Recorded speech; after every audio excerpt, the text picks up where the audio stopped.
we have already finished with part 1 of lesson number 10, The Mouse by Hector Hugh Munro. Today we'll be continuing with part 2. Part 1, we have seen that Theodoric Wöhler had already started his journey, and as he is traveling he was aware about the discomforts he would be facing, and so he also feels like his clothes were smelling of the stable and the mice. And at the same time, when he enters into the compartment, he sees that there was only one lady companion who was sitting inside and was fast asleep. So as the train had already started its journey, it started moving, gliding out of the station, and was not about to stop till it reaches the terminus. And so there was no other chance of any other passenger getting in.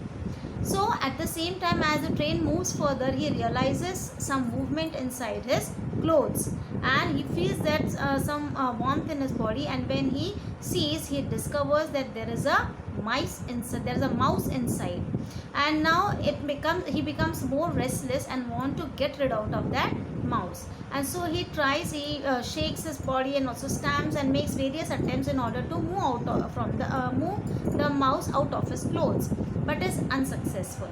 Now let us see in part 2 what is he doing in order to get rid of the mouse. Theodoric lay back against the cushion and wondered what to do.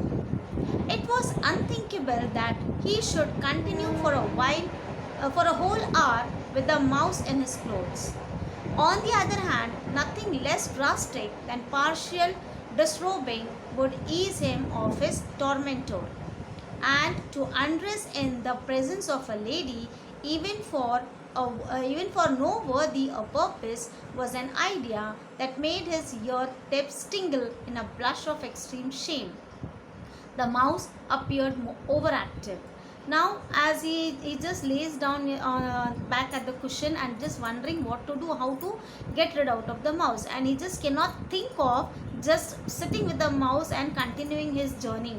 And also it was very shameful for him to undress himself as a lady companion is sitting in front, and at the same time he could see that the mouse inside his clothes was becoming overactive. So now he's in a confusion what to do exactly, how can he get rid out of the mouse.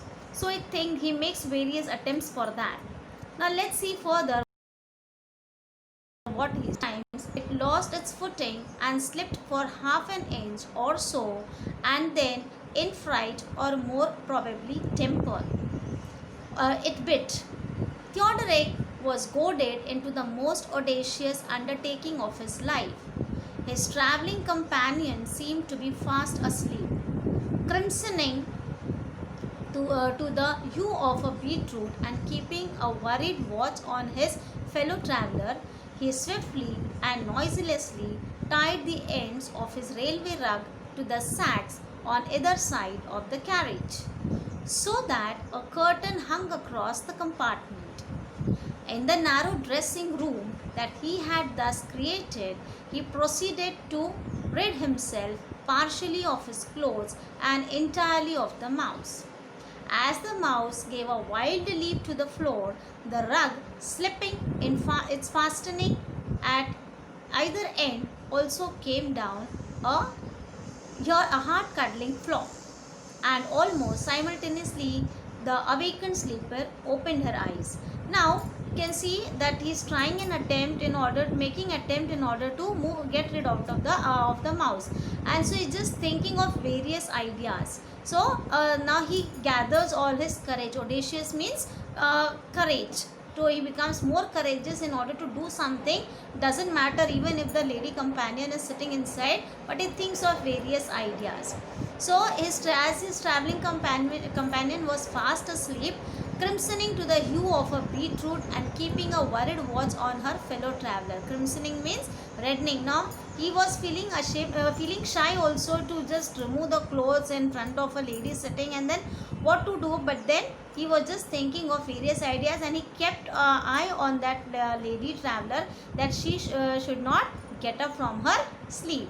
So he swiftly and noiselessly tied the ends of the railway rug, to the racks on either side of the carriage, and he makes a small room there, small compartment. And so in this narrow dressing room that he had thus created, he proceeded to rid himself partially of his clothes. Now he just removes his clothes partially and wants to move that mouse out of his clothes. So as now the mouse is he removed his clothes partially and the mouse is totally out of his clothes. But as the mouse is moving out, what does it do? As the mouse gave a wild leap to the floor, the rug slipping its fastening at either end, what happened? The rug, it slipped out, it came out, and the curtain also fall down. So the small dressing room, narrow dressing room which the man had created was again had become one full compartment. And even at the same time, what happened was that lady companion, she opened her eyes. That means she was awake. So now this was a very critical situation for the man, as he was partially dressed, and now he just tries to cover himself. With a movement almost quicker than the mouse, Theodoric pounced on the rug, held it to his chin, and retreated into the further corner of the carriage. Immediately he just catches hold of that rug and he covers his body with that cloth, waiting, and just he shifts in one corner, waiting for the lady to say something. So he was just worried, oh my god, now what is this lady going to say? Because when you are traveling, how can you do such things, right?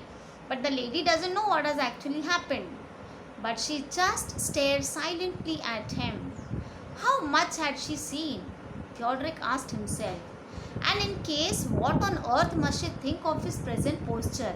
Now there are various questions coming into the minds of the man. Like, what has she seen? Immediately the curtain came down and she also woke up. So what has she seen? Has she seen my posture, and what she must be thinking about me? How this man looks like? Then he starts giving an explanation. Okay, when he feels that lady has seen her partially dressed, so he starts giving explanation. I think I have caught a chill, he ventured desperately. So he just immediately answers, I think I have caught a chill, I am feeling cold. Really? I'm sorry, she replied. I was just going to ask you if you would open this window. So the lady says, oh really? You are feeling cold? Or else I was going to ask you to please open the window. I fancy it's malaria, he added, his teeth chattering slightly, as much from fright as from a desire to support his theory. So he's just giving an explanation. I think it's malaria. Actually, he just wanted to support to the excuse that he is giving to that lady. He was not feeling anything cold or any chill, but just to cover himself that he was partially dressed. So he was giving excuses. So now here we have seen that the man was doing various attempts to get rid out of the mouth, and actually he does so. His experiment works, but at the same time what happens? He was partially dressed in front of the lady, and the curtain had came down, so he tries to cover himself, and then he gives excuses to the lady that he is feeling cold. Okay, now what he does further will be learning in our next part.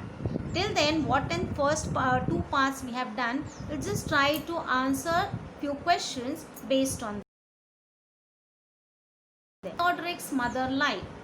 So what was his mother like, children? Yes? Yes, Theodoric's mother was fond of him and sheltered him from the harsh realities of life. So she was fond of him and she protected him from the harsh realities of life. Who else was traveling with him? So who else was traveling with Theodoric? Yes, correct. A lady companion, a woman, was traveling with him in the railway compartment. What was moving over his flesh? So what was moving over his flesh? Yes, a mouse was moving over his flesh. What did Theodoric's clothes smell of?